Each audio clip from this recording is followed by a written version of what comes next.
우리가 지난 시간에 가나안 왕 야빈 그리고 그의 군대 대장 시스라, 그들이 거느린 전차 병거 900대와 또 이스라엘 위에서 건지도록 하나님께 세우신 사사, 여자 사사죠, 드보라와 그의 군대 장관 바락과의 전쟁에서 이스라엘이 승리한 것을 살펴보았습니다. 실제로 객관적인 전력은 이스라엘이 안 됩니다.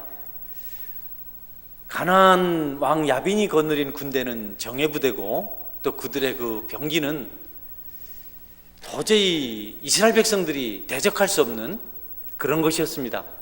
철병거, 어떻게 상대할 수 없는 것이었는데 전혀 예상을 뒤엎고 이스라엘 군대랄 것도 할 수 없습니다. 대장이 여자고 또 군대 대장도 그렇게 전쟁에 능숙한 사람들 아니고 계속해서 쫓기는 삶을 살다가 이제 막 전쟁하러 나온 백성들, 무기가 대체적으로 청동이었고, 그리고 또 어떤 사람들은 농기구를 들고 나와서 싸우기도 하는, 전혀 이길 수 없는 전쟁인데 승리를 했습니다. 승리의 이유는 한 가지입니다. 하나님께서 이스라엘 백성 편에 서서 싸우셨기 때문에 그렇습니다. 적이 아무리 좋은 무기를 가지고 있다 할지라도, 아무리 객관적인 전력이 탁월하다 할지라도 하나님이 함께 하시는 이스라엘 백성들을 이길 수는 없는 것입니다. 여러분, 전쟁의 승패는 하나님께 달려 있습니다. 사람이 얼마나 강하냐 혹은 사람이 약하냐의 문제가 아니고 그들이 하나님과 함께 하느냐 그렇지 않느냐의 승리와 실패가 결정되는 것입니다. 하나님은 약한 자를 오히려 사랑하시죠. 약한 자를 통해서 영광 받으시는 분이십니다. 약하다고 지는 것이 아니고 하나님이었기 때문에 지는 것입니다. 오히려 하나님은 약한 자를 택하셔서 자신의 도구로 군사로 사용을 하십니다. 왜냐하면 훗날 사람들이 어떻게 이겼냐고 말할 때 그들이 강했다, 그들의 무기가 좋았다 라고 대답하는 것이 아니고 그들은 약했지만 하나님이 함께 하셔서 그들이 전쟁에서 이겼다, 하나님 놀라우신 분이시다라는 영광을 받으시기를 원하시기 때문에 그렇습니다. 그래서 우리는 약한 것이 오히려 자랑이 될 수 있어야 합니다. 부족한 것이 자랑이 될 수 있어야 합니다. 하나님 뜻밖에도 약한 자들의 편에 서서 약한 자들을 도우십니다. 놀랍지 않습니까, 여러분? 우리가 살면서 약하고 부족하고 아무것도 없는데도 불구하고 승리하는 삶을 산다면, 축복받은 자의 삶을 산다면 그것은 오직 하나님 은혜입니다. 그래서 성도들은 모든 경우에 감사하고 하나님께 영광을 돌려드릴 수 있어야 합니다. 저는 저와 여러분이 약하기 때문에 하나님 의지해서 하나님께 영광 돌려드리고 하나님 은혜로 승리하는 삶을 살아갈 수 있게 되기를 주님의 이름으로 축원합니다. 계속되는 전쟁이 그들에게 있었지만 하나님이 함께 하실 때는 언제나 승리했습니다. 반복되는 전쟁이 있었지만 어느 날 그 반복되는 전쟁은 사라지고 이제 더 이상 이 땅에는 실패하는 전쟁이 없게 되었습니다. 왜냐하면 우리 예수님께서 십자가에서 단 한 번의 전쟁을 승리하셨기 때문에 그 승리는 영원토록 이 땅에 유효하게 된 것입니다. 조금도 우리가 두려워할 것 없는 것은 우리의 대장 되신 예수님께서 모든 전쟁에서 이기셨기 때문입니다. 그 대장을 따라가기만 하면 저와 여러분도 어떤 경우라도 승리자가 될 수가 있습니다. 그러므로 성도 여러분, 주님을 붙들고 십자가 의지하며 살아가실 수 있기를 주님의 이름으로 축원합니다. 그렇다고 해서 우리에게 영적 전투가 끝난 것은 아닙니다. 우리는 약하고 아직까지 미련한 마귀는 자기의 그 연약함을 모르고 실패한 것을 모르고 계속해서 도전을 합니다. 마귀는 어리석습니다. 아주 무모합니다.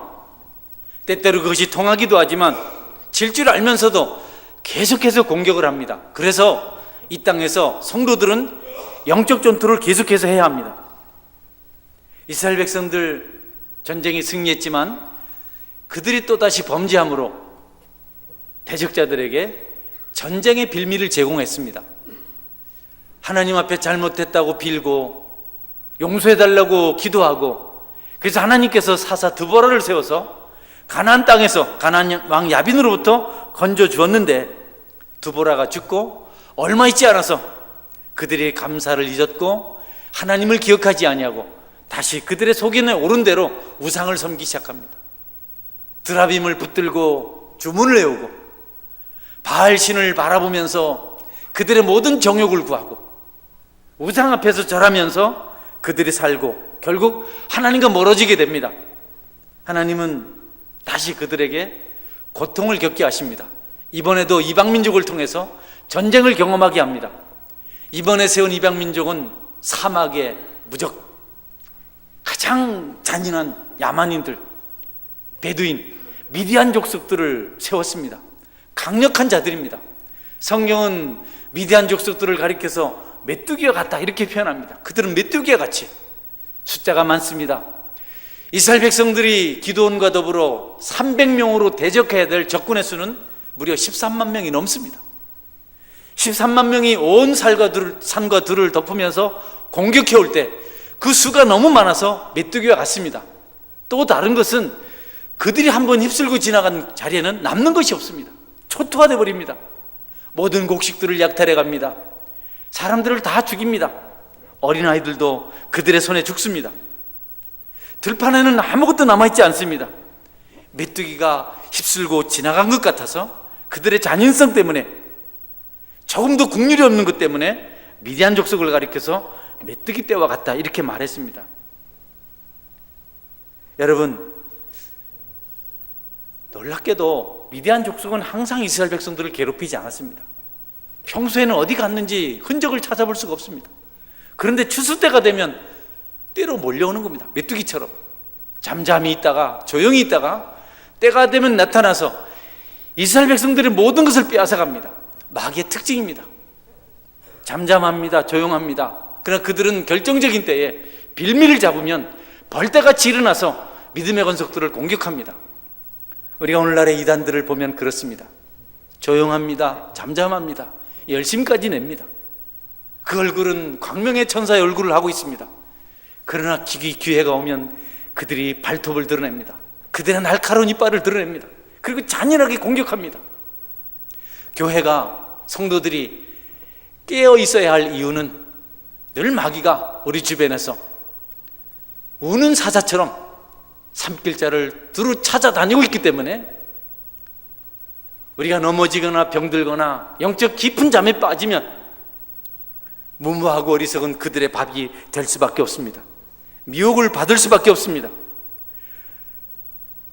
오랜 세월 동안 늙어버린 마귀는 여러분 정정당당한 싸움을 못합니다. 정면으로 부딪히지 못합니다. 거짓을 말한다든지 상대가 약해졌을 때 그때 부시시 잠을 깨고 일어나서 가장 녹슬고 무딘 무기를 가지고 하나님의 백성들을 공격합니다. 여러분, 마귀는 말합니다. 잠들어버린 성도, 무기력해진 교회, 죄악에 빠져있는 교회를 공격하는 데는 날카로운 무기가 필요 없다. 오히려 둔탁할수록 그들을 더 고통스럽게 만들 수 있다. 찔러도 잘 들어가지 않는 녹슬어버린 더러운 칼을 가지고 와서 푹푹 찔러대지만 병들어버린 교회는 무기력해져 버린 성도들은 거기에 한가할 힘이 없습니다. 에너지가 없습니다. 성도 여러분, 여러분이 어리석고 우매하고 그리고 녹슨 무기밖에 없는 마귀에게 공격당하지 않으려면 항상 깨어있는 삶을 살아야 된다는 것을 명심하실 수 있기를 주님의 이름으로 축원합니다. 눈을 뜨십시오. 가슴을 펴십시오. 여러분 입술로는 찬송하라고, 여러분 눈으로는 성경을 보고, 귀로는 말씀을 들으십시오. 손으로 열심히 봉사하십시오. 어느 순간에 마귀가 그들의 발톱을 드러내고 이빨을 드러낼 때 여러분 그때는 이미 늦습니다. 한가할 힘이 없습니다. 그래서 베드로는 근신하라, 깨어라. 너희 대적 마귀가 우는 사자같이 두루다니며 산필자를 찾나니 너희는 믿음을 굳건하게 하여 그를 대적하라. 이는 세상에 있는 너희 형제들도 동일한 고난을 당하는 줄을 알미라. 그런 고난을 이미 당하고 있는 것을 베드로는 보았습니다. 그러니까 그렇게 되지 말라고, 주님을 부인하지 말라고, 일어나서 깨어서 마귀를 대적하라고 말씀하고 있는 것입니다. 이스라엘 백성들이 죄악 가운데 있고 죄에 빠져서 무기력하게 살아갈 때 분별력이 없어서 마귀를 대적할 수 있는, 이방을 대적할 수 있는 힘이 없었습니다. 또다시 미디안이 그들의 많은 숫자를 거느리고 이스라엘 백성들을 공격해 옵니다. 다행스럽게도 하나님께서 이스라엘 백성들의 고통 소리를 들었습니다. 신음소리를 들었습니다. 그래서 다시 그들에게 사사를 세웁니다. 기드온이라는 사사입니다. 하나님 놀랍게도 그 백성들이 어렵다고 힘들다고 부르짖을 때 하나님이 친히 불을 내리시거나 군대를 끌고 오지 아니하시고 사람을 세우시는 것을 우리가 성경을 통해서 볼 수가 있습니다. 온 세상이 죄악 가운데서 죽어가고 있을 때, 홍수 심판을 받게 되었을 때 하나님은 노아를 세우셔서 120년 동안 방주를 지으며 백성들에게 복음을 전하게 하셨습니다. 그리고 여러분, 애굽에서부터 이스라엘 백성들을 인도해낼 때 하나님은 모세를 세우셔서 그 일을 하게 하십니다. 오늘은 기드온을 세우셔서 미디안으로부터 고통당하는 이스라엘 백성들을 구원하게 하십니다. 그렇기 때문에 세움을 입었다는 것, 직분을 가졌다는 것, 성도가 되었다는 것은 얼마나 중요한 일인지 모릅니다. 여러분, 성도가 된 것에 대해서 자부심을 가지시기를 주의 이름으로 축원합니다. 아무것도 아닌 것이 아닙니다. 나 하나쯤이 아닙니다. 여러분, 하나님 우리를 성도로 택하여 세우시고 왕같은 제사장이 되게 하시고 교회의 직분을 세우시고 세상으로부터 고통당한 자들을 복음으로 구원하라고 하셨는데 우리가 아무것도 아닌 것처럼 생각하고 죽어가는 사람들을 외면합니다. 기드온이 사명을 감당하지 않았다면 이스라엘 백성들은 미디안 백성들에게 짓밟혀서 끝없는 고통을 당해야 했을 것입니다. 그러므로 성도 여러분, 여러분의 가치를, 여러분의 존재를 분명히 파악하고 주어진 일에, 맡겨진 일에 최선을 다하는 성도의 삶을 살아가시기를 주님의 이름으로 축원합니다.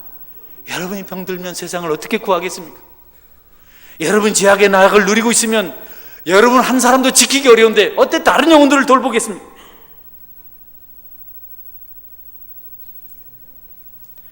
기도는 그런 사명을 알았기 때문에 엄청난 부담을 가지고 그의 사사직분을 감당합니다. 안 하려고 많이 했죠.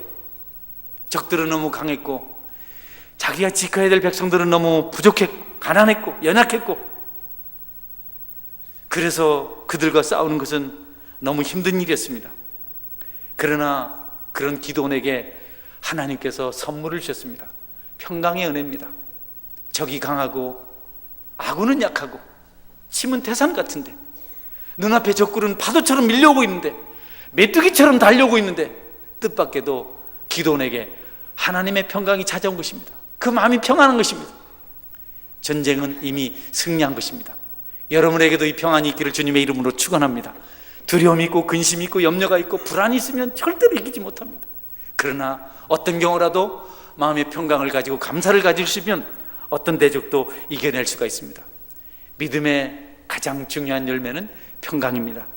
여러분에게 이런 평강이 있기를 주의 이름으로 축원합니다. 마음에 평강이 있어야 됩니다. 불안하십니까 여러분? 분노가 있습니까? 원망이 있습니까? 그것은 마귀가 좋아하는 겁니다. 그런 것들을 다 내려놓을 때 마귀는 떨어져 나갑니다. 더 이상 우리에게 붙들고 있을 것이 없습니다. 우리에게 평강이 있으면 그들은 미끄러지듯 떠나가게 되어 있습니다. 이 평강은 다윗이 누렸던 것이고 다니엘이 경험한 것입니다. 기드온 이전에는 요셉이 누린 것이며 예수님 이후에는 베드로와 바울이 경험한 것입니다. 그들은 감옥에 갇혔어도 억울하게 되어서도 적들 앞에서도 평강을 잃지 않았습니다. 주께서 내 원수의 목전에서 내게 상을 베푸시는도다. 원수가 창을 들고 활을 들고 쫓아오는데 편안하게 밥을 먹을 수 있도록 밥상을 하나님께서 베풀어 주셨다고 다윗은 고백하고 있습니다. 그렇게 시로 노래하고 있습니다. 평안은 하나님께 있습니다. 여러분 여기저기 방황하고 평안을 찾으려고 여러분께서 배회하지 마십시오. 하나님께로 나오시면 여러분에게 승리할 수 있는 평안이 있는 줄 믿으시길 바랍니다. 하나님 꼭 붙드십시오. 들로 산으로 쫓아다닌다고 여러분에게 평안이 찾아오는 것 아닙니다. 불안해하는 기드온을 찾아와서 하나님의 천사가 가장 첫 번째 한 말이 여호와 샬롬입니다. 여호와 샬롬. 여러분 이것은 하나님의 평강이 너에게 있을지어다. 하나님의 평강이 너에게 있을지어다. 그 평강이 기도원에게 임하는 순간 더 이상 그는 주저하지 않았습니다. 주님의 이름으로 적들을 물리치기로 결심하게 됩니다. 그리고 그가 제단을 쌓았는데 그 제단의 이름도 여호와 샬롬이었습니다.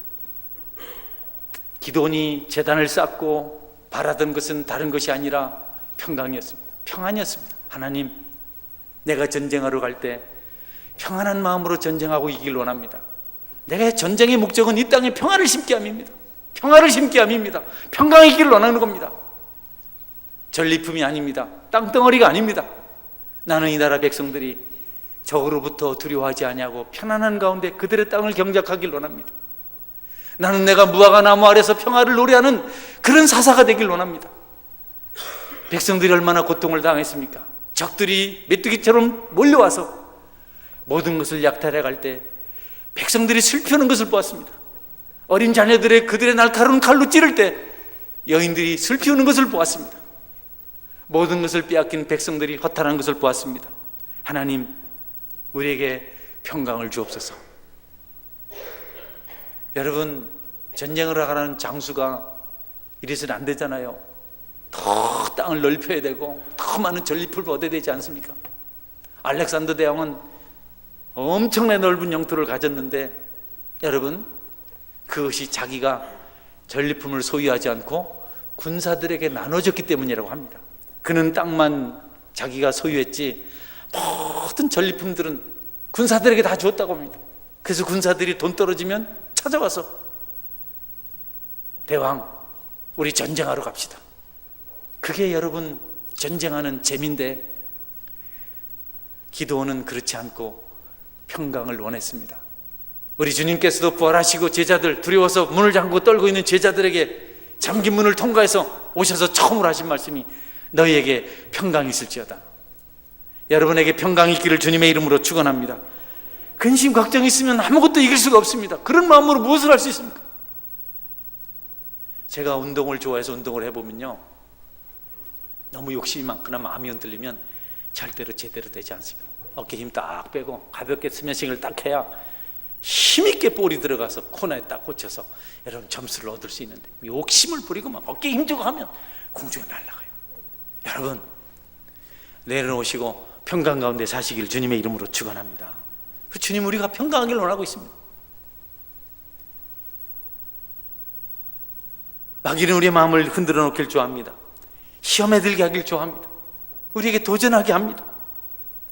우리가 종종 거기에 넘어갑니다. 우리가 써야 될 대상은 사람이 아닌데 사람들과 갈등합니다. 인간관계 엉망이 돼버립니다. 사업도 안 됩니다. 하나님의 방문을 받으면, 평강이 찾아오면 인간관계도 회복이 되고 경제적인 문제도 해결될 줄 믿으시길 바랍니다. 첫 번째 사인이 그겁니다. 우리 열심이 아닙니다. 우리 욕심이 아닙니다. 우리 정열이 아닙니다.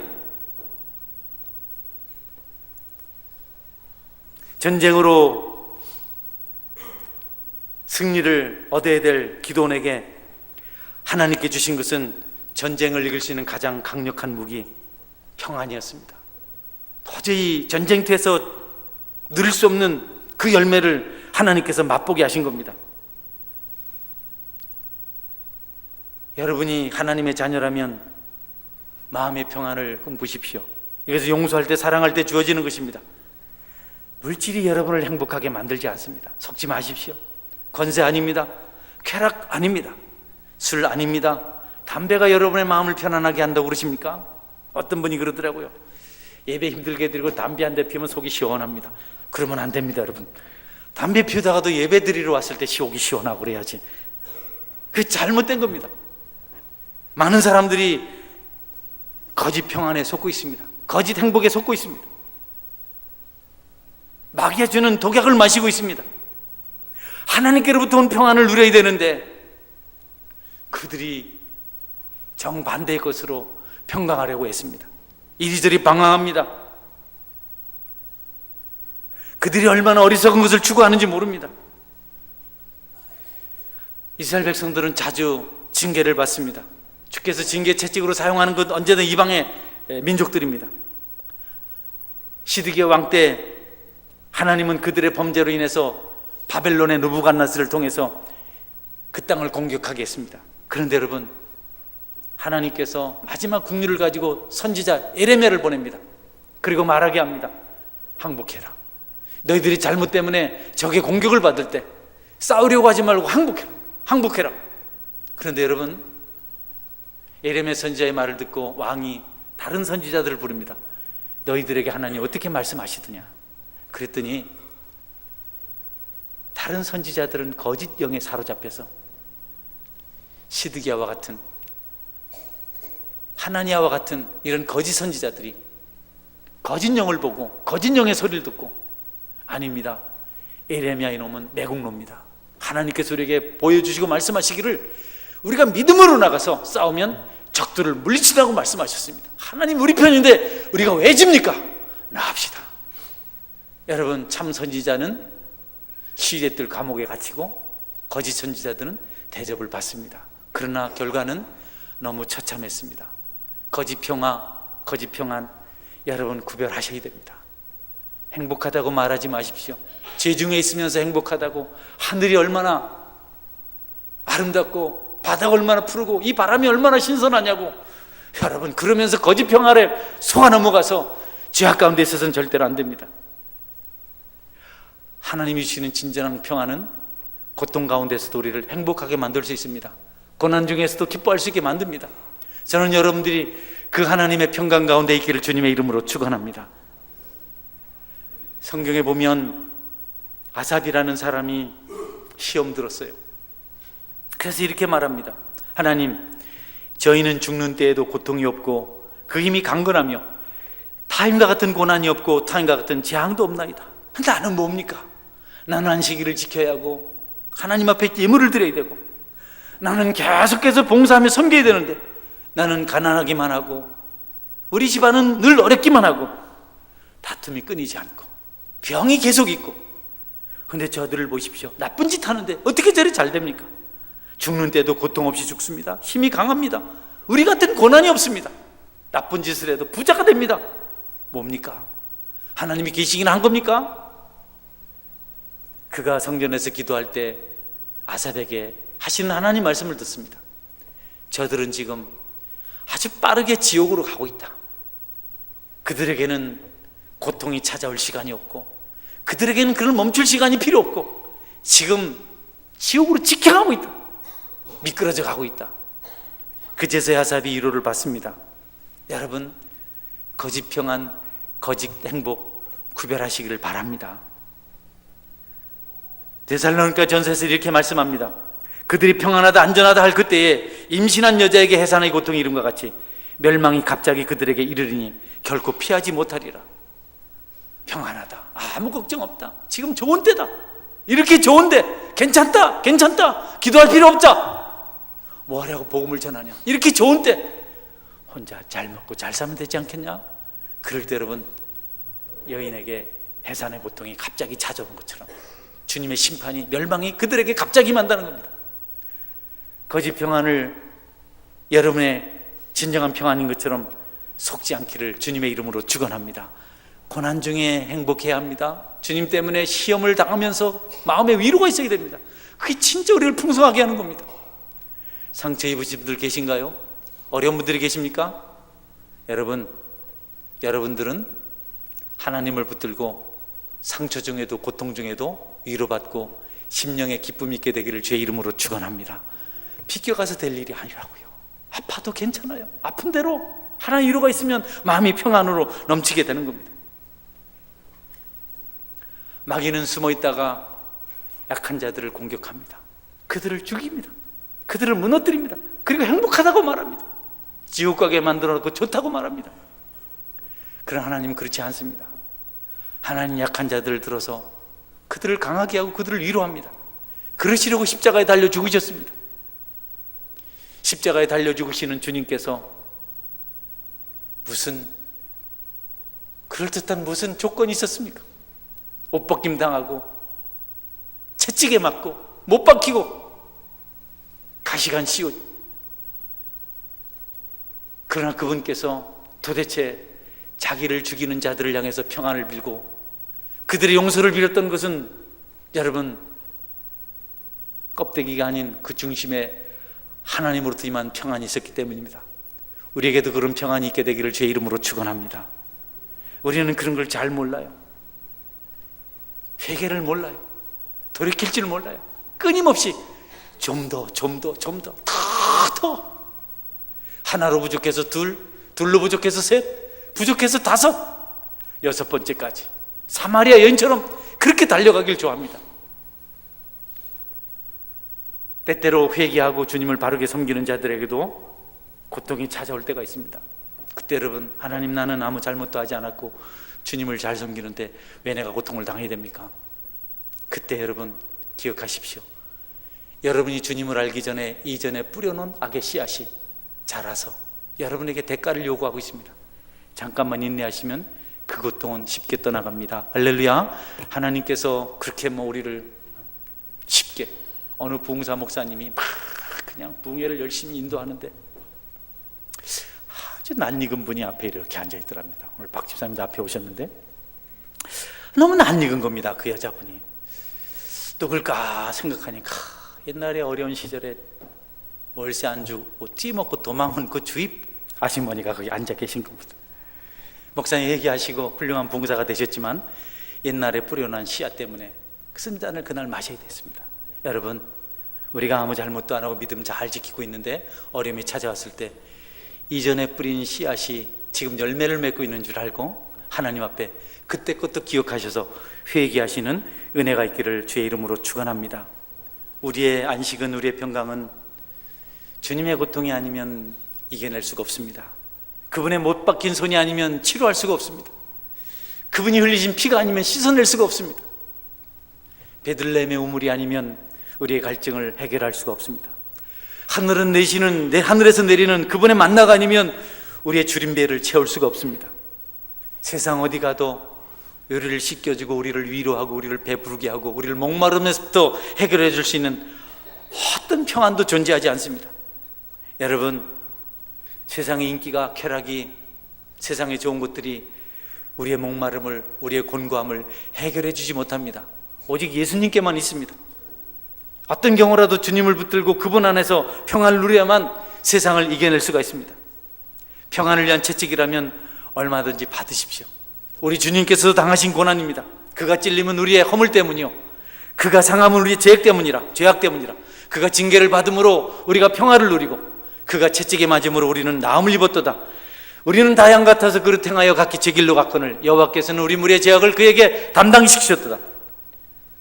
그분께서도 그 고난을 당하셨습니다. 그 채찍을 받으셨습니다. 힘드신가요? 주님을 섬기다가 어려운 일에 직면하고 있습니까? 위로받으러 교회 왔는데 교회가 여러분에게 혹시 상처를 주시던가요? 두려워하지 마십시오. 하나님의 말씀은 너에게 평강이 있을지어다입니다.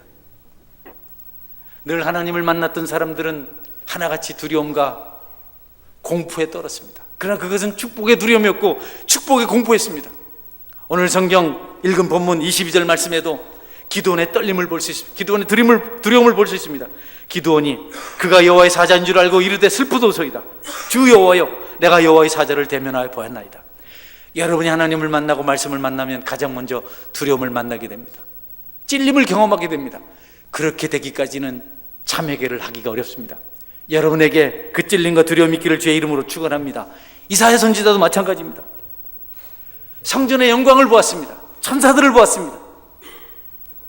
그리고 그가 했던 기도가 뭡니까? 화로다 나여 망하게 되었도다. 나는 입술이 부정한 사람이요, 나는 부정한 백성 중에 거주하면서 만군의 여호와이신 왕을 배웠습니다. 너무 뜻밖이잖아요.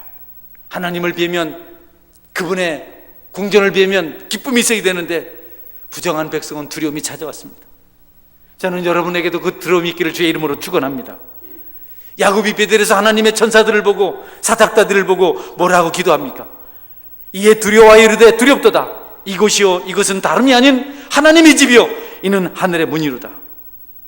하박국 선지자는 더 강력하게 분명하게 표현합니다. 내가 들었으므로 내 창자가 흔들렸고 그 목소리로 말미암아 내 입술이 떨렸도다. 무리가 우리를 치러 올라오는 환난날을 내가 기다림으로 썩이는 것이 내 뼈에 들어왔으며 내 몸은 내 처소에서 떨리는도다. 여러분, 주님을 만나고 이런 두려움을 경험해 보았습니까? 월가에서 무디는 엄청난 성령의 역사가 그에게 두려움을 주었습니다. 영혼이 너무 아팠습니다. 그는 소리쳤습니다. 하나님, 이제 그만이요. 이제 그만이요. 이제 됐습니다. 그 후에 그는 하나님께서 주시는 귀한 능력의 부흥사로 쓰임을 받았습니다. 성도 여러분, 기쁨을 말하기 전에, 평안을 말하기 전에 먼저 하나님 앞에 찔림을 경험하시기를 주의 이름으로 축원합니다. 그 다음에 축복이 찾아옵니다. 십자가의 고통, 살찌긴 고통, 수치의 고통, 우리 몸을 병들게 하고 얼굴을 돌아가게 만드는 그 고통이 있은 다음에 주님의 축복이 맙니다. 저는 수년 전과 십수년 전의 일을 생생하게 기억합니다. 저에게 그런 두려움이 찾아왔습니다. 이전 죄들을 생각나게 했고 회개하게 했습니다. 하나님, 너를 너무 강하게 짓눌렀습니다. 살았는지 죽었는지 구별이 되지 않을 만큼 힘이 들었습니다. 내가 지금 걷고 있는가? 내가 지금 밥을 먹고 있는가? 내가 지금 가족들하고 살고 있는가? 그때 짧은 기억은 하나도 없습니다. 2, 3주 동안에 집에서 어떻게 살았는지 기억이 없습니다. 한 가지 기억납니다. 그때 초등학교 5학년이었던 제 아들이 아무것도 하지 않습니다. 공부도 하지 않습니다. 힘을 잃습니다. 그래서 내가 공부하라 그랬어요. 아빠, 나 요새 공부도 하기 싫어. 나 죽고 싶어. 내가 화가 났습니다. 이놈 자식, 아빠가 힘든데 너도 힘껏 때렸습니다. 제가 너무 세게 때려서 아이가 저쪽으로 날아갔습니다. 아이를 붙들고 울었습니다. 하나님, 왜 이렇게 힘이 듭니까? 위로하려고 아이에게 물었죠. 뭐가 제일 하고 싶냐? 그래서 아이들이 좋습니다. 아빠, 롯데호텔 옆에 관람차 타고 싶어요. 그 절박한 환경에 관람차가 타고 싶답니다. 아빠를 비싸더라고요. 그때 당시. 여러분, 주님이 짓누르시면, 주님이 채찍을 휘두르시면 피격할 방법이 없습니다. 어디도 틈이 보이지 않습니다. 그대로 받아들이는 것밖에 없습니다. 영혼만 아픈 것이 아니고 몸도 마찬가지입니다. 영혼이 힘들면 육체도 힘듭니다. 얼굴은 말라버리고 광대뼈는 돌아가고 너무 힘이 들어요. 그때 그 고난을 겪고 난 다음에 제 집사람이 그러더라고요.